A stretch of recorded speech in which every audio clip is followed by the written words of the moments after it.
Semuanya merupakan kebaikan Allah kepada kita. Allah sebenarnya menginginkan yang baik dan yang terbaik untuk kita, hanya saja kita tidak paham. Hanya saja kita mungkin belum bisa membaca. Ada pertikaian, perselisihan di banyak tempat. Tapi orang-orang yang husnudzan pada Allah, ini pasti skenarionya Allah untuk tujuan yang baik, untuk hasil yang baik. Hanya saja kita manusianya belum paham. Insya Allah nanti buahnya baik.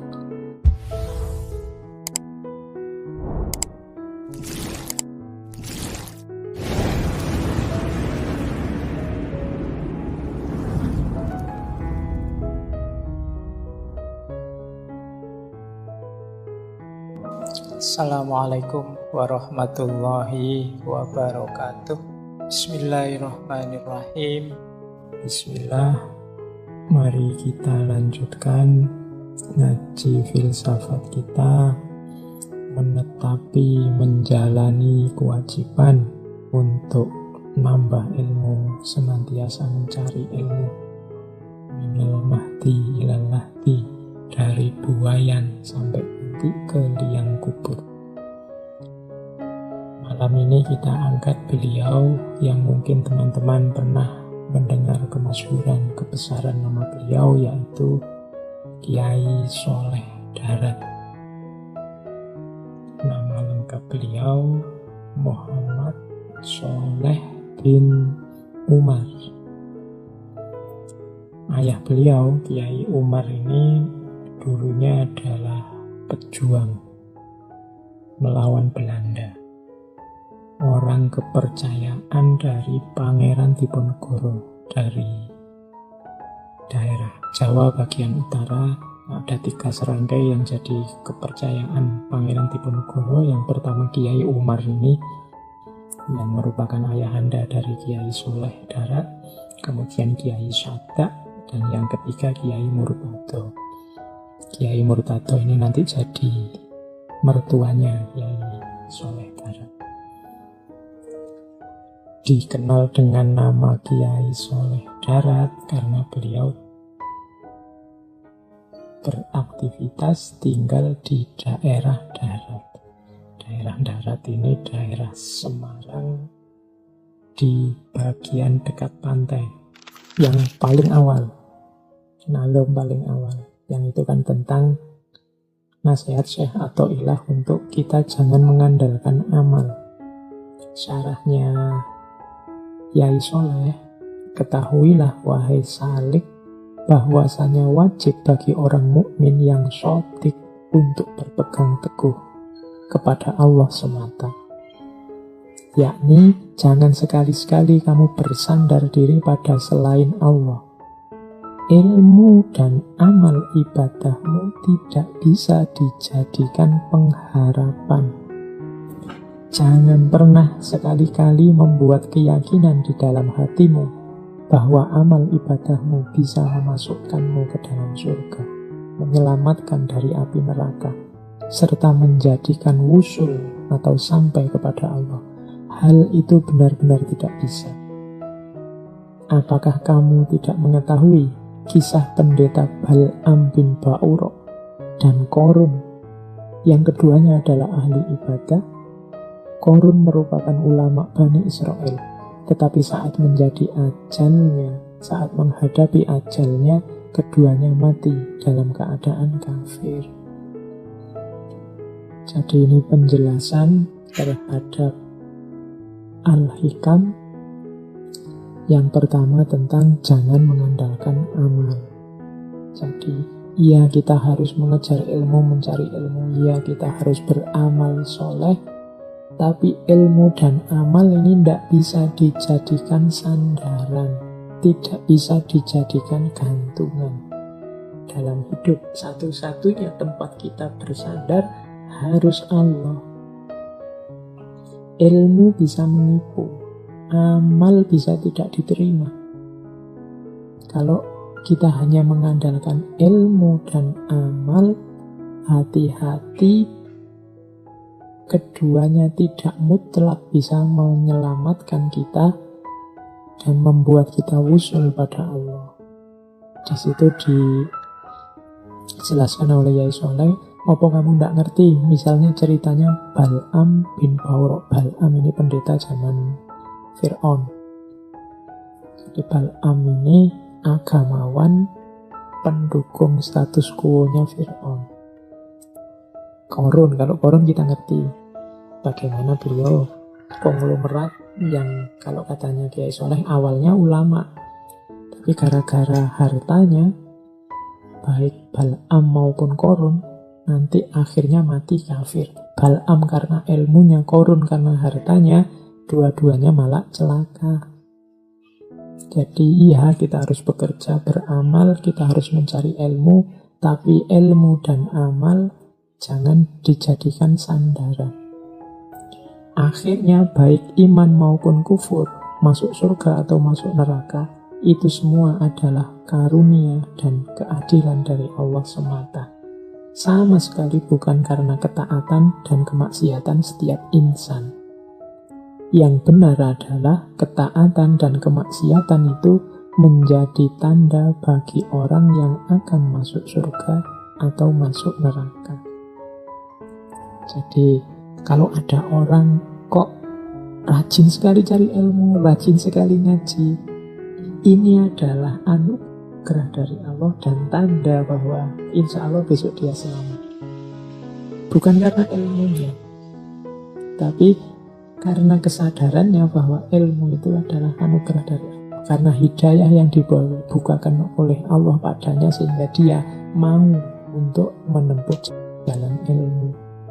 Jadi justru kalau ada orang taat, ada orang istiqomah, ada orang rajin ibadah, itu adalah anugerah dari Allah yang menjadi tanda bahwa orang ini nanti akan selamat dan dicintai oleh Allah.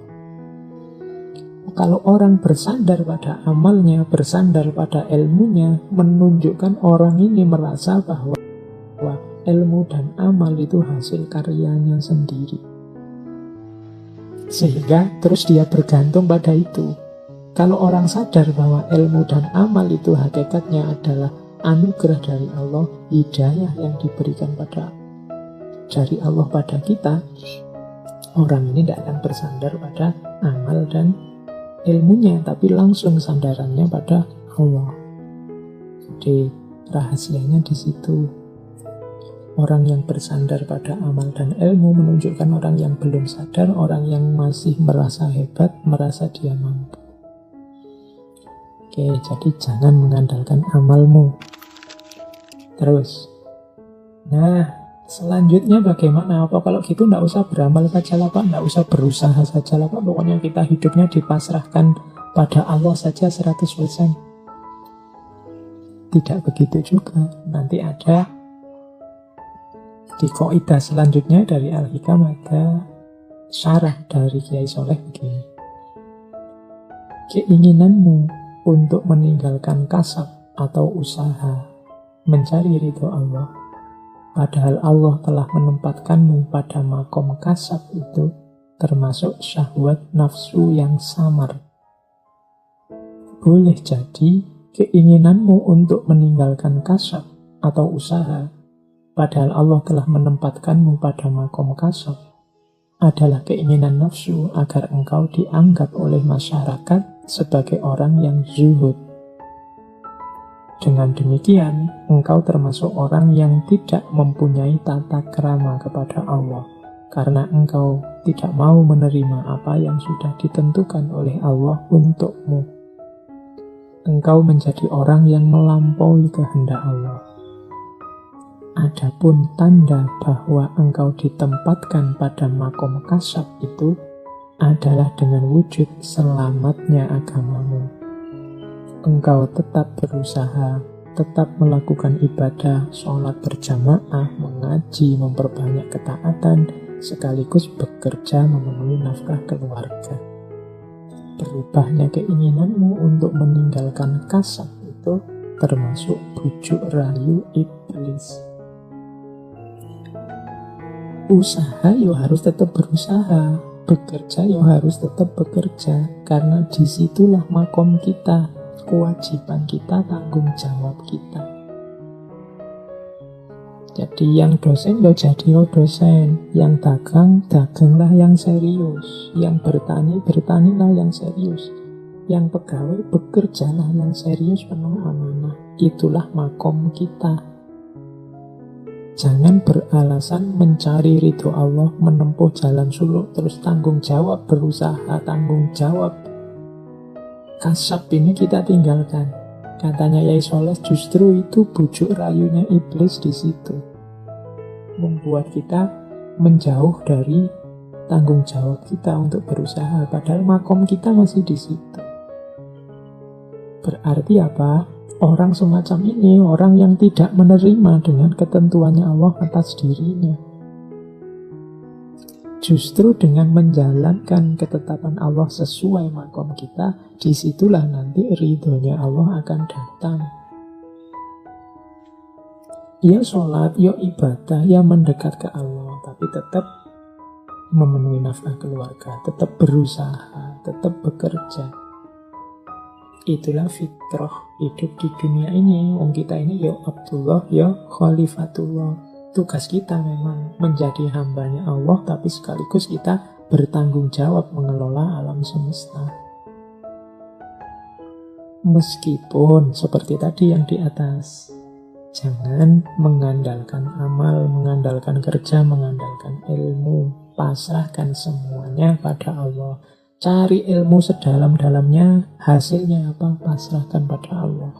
Bekerja seserius mungkin, hasilnya apa? Pasrahkan pada Allah sambil tetap dekat, mendekat kepada Allah. Oke, terus jadi dasarnya itu tadi dari Al-Hikam. Kita lanjutkan, kita cari mutiara-mutiara sedikit-sedikit dari syarah Al-Hikam.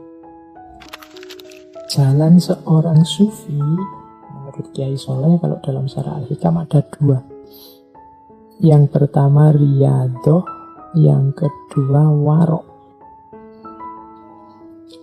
Jadi teman-teman yang sudah nawa itu ingin tirakatan, ingin lebih dekat kepada Allah, katanya Kiai Soleh, tempuhlah dua jalan. Yang pertama riyadhah, yang kedua warok.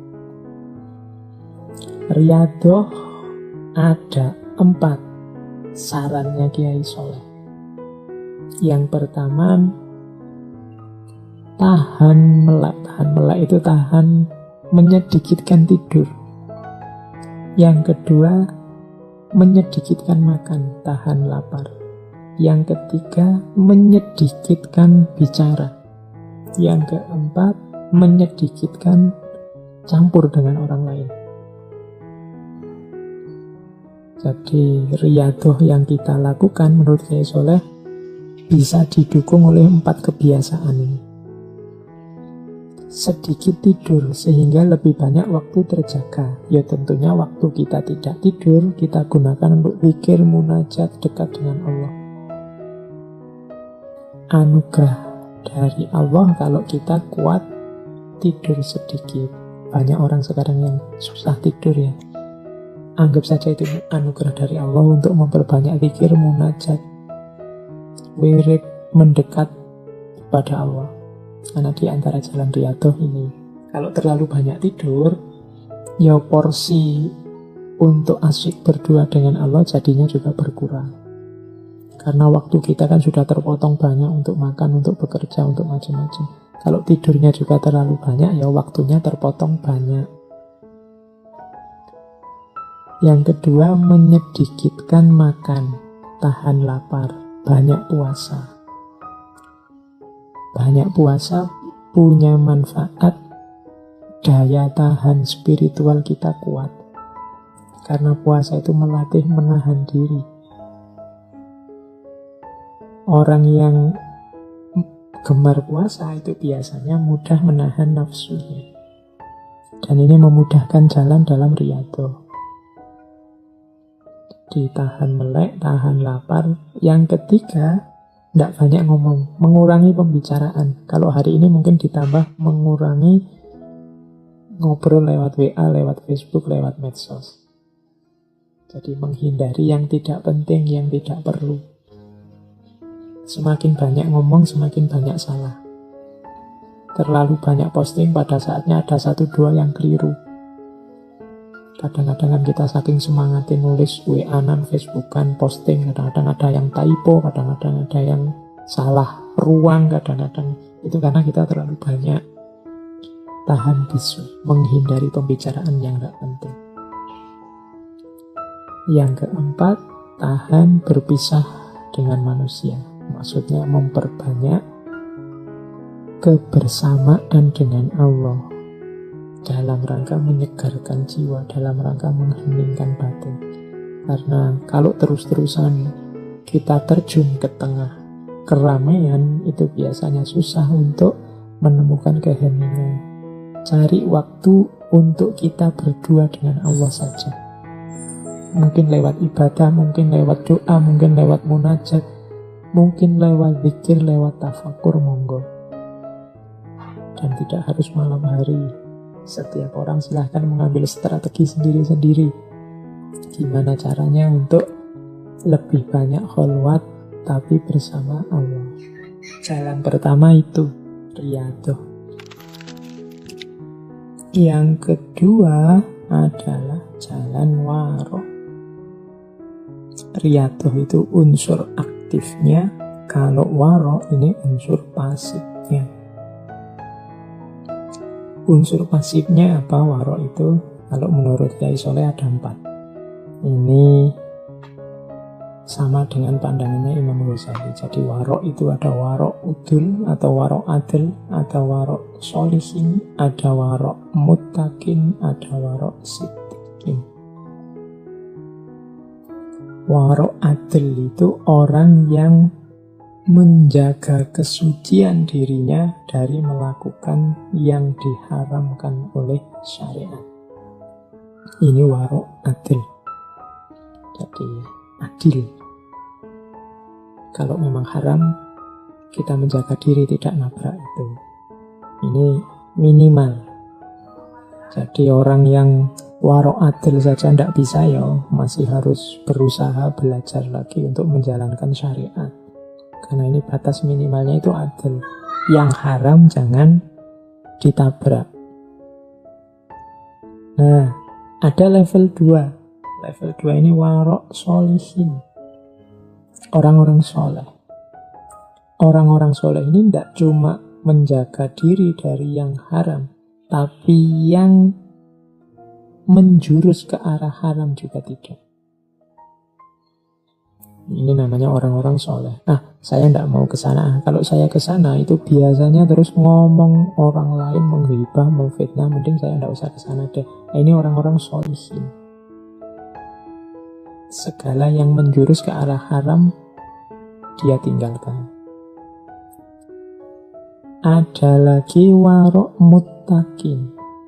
Warok muttaqin ini orang yang menghindari sesuatu, meninggalkan sesuatu. Sebenarnya sih masih syubhat, atau halal apa haram tidak tahu, tapi khawatir saja kalau memang itu nanti haram. Jadi namanya warok muttaqin. Bagi orang biasa ini sebenarnya masih mubah saja, boleh saja, wong ya tidak jelas haram apa halal apa makruh. Kalau bahasa agama namanya syubhat.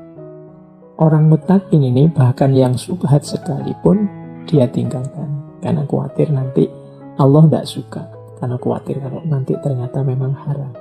Nah, ini orang-orang muttaqin, mirip dengan yang sholihin tadi. Nah, ada juga warok siddiqin. Warok siddiqin ini, kalau tadi kan yang muttaqin yang syubhat, kalau ini sebenarnya halal, tapi sedikit-sedikit ada potensi jangan-jangan tercampur yang haram, maka dia tinggalkan. Di situ ada contoh, misalnya minum air yang disedekahkan orang yang tempat kerjanya penuh kecurangan. Misalnya orang yang kerjanya di tempat yang banyak korupsinya. Kok ya tidaklah dia pas kita haus ngasih kita air. Ini kalau orang siddiqin, hati-hati. Janganlah nanti jangan-jangan tergelincir pada kecampur dengan yang haram. Misalnya pejabat atau pegawai dapat mobil dinas. Ini diberi mobil kan kepentingannya untuk kepentingan dinas. Nah, kalau orang-orang siddiqin ini, yang warok siddiqin ini, mending sudahlah mobilnya ditaruh kantor saja. Biar dipakai kalau waktu kerja di kantor, pasti kepentingan kantor. Kalau di rumah khawatir kecampur dengan kepentingan-kepentingan rumah. Zaman Khalifah Umar bin Abdul Aziz kan banyak cerita-cerita seperti ini. Lagi kerja di kantor, pakai lampu kantor, tiba-tiba istrinya datang, lampunya dimatiin. Karena khawatir, wong ini lampu dibayar oleh pajaknya negara, untuk kepentingan negara. Kalau istri saya datang, pasti kepentingan keluarga, kepentingan pribadi. Maka lampunya dimatikan. Nah, ini jenis orang-orang siddiqin, menjaga diri. Nah, saya tidak tahu teman-teman ada di level kewaroan yang mana. Ya paling tidak yang paling bawah, yang adil itu harus kita jalankan. Jangan sampai nabrak yang haram. Syukur bisa naik sholihin, bisa naik muttaqin, bisa naik siddiqin. Ini dimensi pasifnya. Yang aktif tadi ya lakukan riyadhah, latihan-latihan. Dua, jalan sufi. Nah, tambahkan dalam jalan sufi kita aspek ikhlas. Kalau ini di hampir semua sufi jadi keyword, jadi kunci. Ikhlas kalau menurut Kiai Soleh ada 3 jenisnya. Yang pertama ikhlasnya abidin, yang kedua ikhlasnya muhibbin, yang ketiga ikhlasnya arifin. Oke, saya tidak tahu, kadang-kadang teman-teman mungkin yang mendengarkan yang masih muda-muda ini merasa wacana-wacana seperti ini, ikhlas, warok, kemudian riyadhah, itu mungkin merasa ini kok rasanya masih jauh Pak dari hidup saya. Rasa semacam ini sebenarnya juga sejenis godaan, sejenis was-was, seolah-olah kita yang masih muda ini masih belum saatnya. Tapi kalau tidak kita mulai sekarang, di belakang nanti ya perjuangannya lebih berat. Kalau pakai bahasanya para sufi, ini namanya wilayah yang hakiki. Jadi kenyataan hidup kita yang hakiki. Hidup yang sejati itu di sini. Kalau dalam bahasa Islam kan, inna lillahi wa inna ilaihi roji'un. Pada saatnya pasti kita nanti kembali ke Allah. Pada saatnya jatah umur kita akan habis. Dan yang akan berguna yang hakiki-hakiki ini. Insya Allah seumuran teman-teman tidak terlalu mudah untuk memulai. Ya dimulai dari sekarang, nanti akan semakin baik ke belakang. Coba teman-teman dibaca para sufi besar, dibaca kisah-kisah para ulama, termasuk Kiai Soleh Darat ini, coba dicek. Kiai Soleh ini pada usia seperti teman-teman sekarang, mungkin yang muda-muda, yang para mahasiswa sekitar 20 ke atas, itu Kiai Soleh sudah bisa apa, sudah mampu apa, sudah khatam kitab apa, sudah menjalani riyadhah apa. Dari situ nanti bisa kita bandingkan dengan hidup kita sekarang. Kita sudah sampai mana. Ya insya Allah tidak sehebat Kiai Soleh. Makanya tidak apa-apa dimulai sekarang. Jangan nunggu nanti. Sengaja saya angkat tema-tema yang agak timur, agak tasawuf belakangan ini. Karena saya melihat situasi hari ini di luar serba banyak panasnya hawanya. Baik hawa lahir maupun hawa batin kita. Mungkin sudah saatnya, mungkin Allah juga mengingatkan kita, saatnya untuk kembali ke dalam diri, saatnya untuk ilaihi roji'un. Bahkan Allah memberi isyarat yang sangat dahsyat dengan virus corona ini yang membuat kita mau tidak mau melakukan uzlah di rumah kita masing-masing. Ini bagi saya isyarat yang luar biasa dari Allah. Ayo segera membereskan diri kita. Jangan-jangan memang ini akhir zaman yang sebentar lagi sudah berakhir. Ayo bareng-bareng dibereskan diri kita. Termasuk ini tadi, belajar pikiran-pikiran Kiai Soleh, cara untuk membereskan jiwa, membereskan batin lewat jalur tasawuf. Ikhlas yang pertama adalah ikhlasnya abidin. Orang ikhlas level abidin adalah orang yang beramal soleh, beramal baik, menjaga agar tidak riya, tidak ujub, tidak ingin pamer, tidak ingin sombong, pokoknya beramal untuk Allah dengan mengharap semoga mendapatkan pahala, mendapat surganya, semoga dijauhkan dari neraka. Ini level ikhlasnya orang-orang abidin.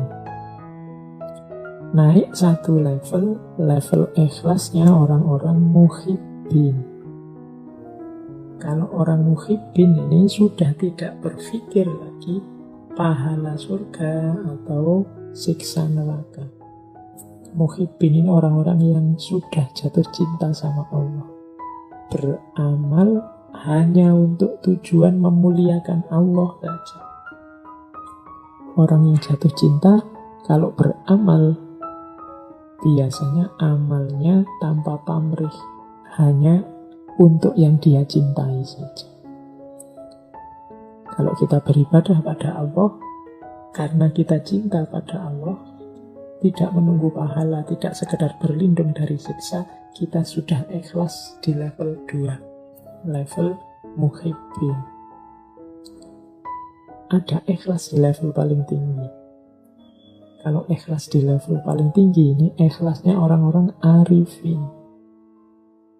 Di level paling tinggi ini orang yang punya kesadaran bahkan aku bisa beramal baik ini bukan karena jasaku. Semuanya yang menggerakkan, yang membuka hati, yang memungkinkan aku beramal baik hanya Allah saja. Aku tidak punya daya, tidak punya upaya, tidak punya kehendak. Semua yang mengatur semua ini adalah Allah saja. Jadi ikhlasnya orang arifin. Kalau yang muhibbin tadi masih ada rasa aku mempersembahkan semuanya untuk Allah. Ini kan masih ada akunya yang berusaha. Tapi level arifin, bahkan yang aku lakukan ini hakikatnya pemberian Allah juga. Jadi aku tidak punya jasa sama sekali apapun. Ini level orang arifin, punya kesadaran bahwa yang membuat aku bergerak dan membuat aku diam itu ya Allah. Tidak sekedar mempersembahkan perbuatan untuk Allah seperti di orang-orang muhibbin, atau mengharapkan pahala dan menjauh dari neraka seperti di orang-orang abidin. Maka orang-orang arifin ini di antara cirinya selalu bersyukur. Alhamdulillah Allah menakdirku jadi orang yang taat, jadi orang yang patuh, jadi orang yang mau beramal soleh. Karena ada orang lain yang digaris untuk melakukan yang sebaliknya. Nah, itu cirinya orang arifin. Jadi ikhlas ternyata ada 3. Maka teman-teman tidak usah khawatir, Pak, kok saya masih incerannya surga ya Pak, masih tidak ingin masuk neraka ya Pak. Tidak apa-apa, itu pun sudah ikhlas. Meskipun ikhlas level abidin. Kalau di bawah ini, kalau di luar abidin apa Pak? Ya tadi, kalau di luar abidin, di bawah abidin berarti beramal hanya untuk pamer, beramal hanya untuk ujub, disombongkan, atau beramal karena duniawi, tidak karena Allah. Demi kemasyhuran, demi kekayaan, demi dipuji orang, itu berarti bawahnya abidin. Kalau abidin ya karena Allah, lillahi ta'ala, cuma sambil mengharapkan pahala dan ingin dilindungi dari siksa. Kalau muhibbin, tidak ada pamrih apa-apa, hanya untuk Allah saja amalnya. Kalau arifin, bahkan amal yang aku lakukan bukan dari aku, semuanya anugerah dari Allah. Ini namanya ikhlas. Jadi menempuh jalan sufi lewat riyadhah, kemudian menjaga diri lewat warok, dan semua itu dihiasi dengan ikhlas. Selain ikhlas, nanti dalam syarahnya Hikam Ada juga pandangan tentang kita harus selalu husnudzon pada Allah. Biasanya kebutuhan husnudzon ini dirasakan saat kita dapat musibah, dapat bencana, dapat kesulitan. Banyak orang yang bertanya-tanya, apa salahku, apa dosaku, kok Allah tega memberikan cobaan ujian seberat ini. Nah, itu yang kurang apa? Kalau ada pandangan semacam ini berarti dia tidak husnudzon kepada Allah. Dianggapnya Allah punya motif buruk, punya niat buruk. Padahal Allah itu Rahman Rahim. Allah itu tidak cuma sayang pada kita, tapi maha sayang. Berarti pasti Allah tidak menginginkan yang jelek, yang sengsara, yang menyusahkan untuk kita. Hanya kita saja mungkin yang salah paham atau kita sendiri yang milih susah, milih sengsara. Nah, husnudzon kepada Allah menurut Kiai Soleh ada 2 level. Ada level awam, ada level khawas. Kalau orang awam itu husnudzonnya adalah kalau dia dapat kenikmatan, kemudian dia merasa bahwa nikmat ini asalnya dari Allah SWT. Nah, ini husnudzon level orang awam. Allah lah yang mewujudkan, Allah lah yang memberikan semua kenikmatan ini. Makanya cirinya, buahnya husnudzon di level awam itu syukur dan mengharap rahmatnya Allah. Jadi orang awam berhusnudzon pada nikmat yang diberikan oleh Allah. Nah, ada yang lebih tinggi, yaitu husnudzonnya orang khawas, orang-orang khos, yaitu yang melihat pokoknya Allah ini maha sayang, maha cinta kepada hambanya. Meskipun yang kita rasakan ini sengsara, yang kita rasakan ini kesulitan hidup, yang kita rasakan ini ketidaknyamanan hidup, orang yang husnudzon di level khos ini menganggap bahwa semuanya merupakan kebaikan Allah kepada kita. Allah sebenarnya menginginkan yang baik dan yang terbaik untuk kita, hanya saja kita tidak paham. Hanya saja kita mungkin belum bisa membaca. Ada corona, ada macam-macam bencana, ada pertikaian, perselisihan di banyak tempat. Tapi orang-orang yang husnudzon pada Allah, ini pasti skenario-nya Allah untuk tujuan yang baik,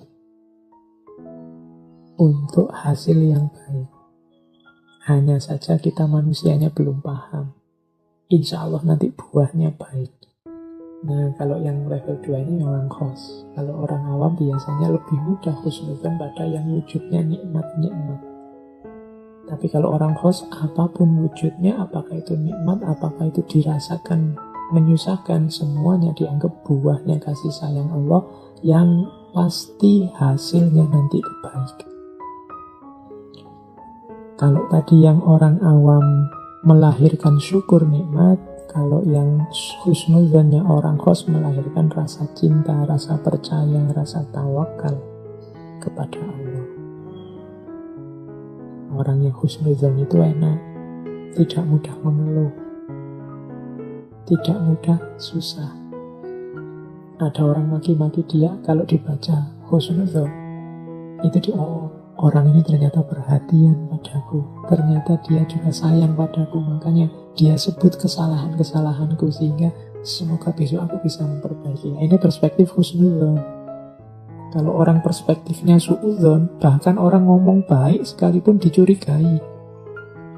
Wah, jangan-jangan orang ini muji-muji aku, tapi nanti di belakangku menjelek-jelekan aku, atau membuat aku terlena sehingga nanti dia bisa ngalahkan aku, atau sebenarnya dia iri sebenarnya, cuma itu basa-basi saja.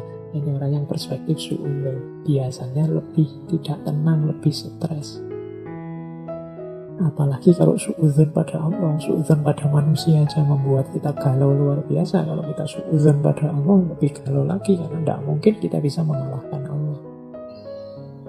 Maka Kiai Soleh memberi saran, jangan sufi kita dihiasi dengan keikhlasan, dihiasi dengan husnudzan kepada Allah, sambil tetap menjalankan riyadhah dan warok.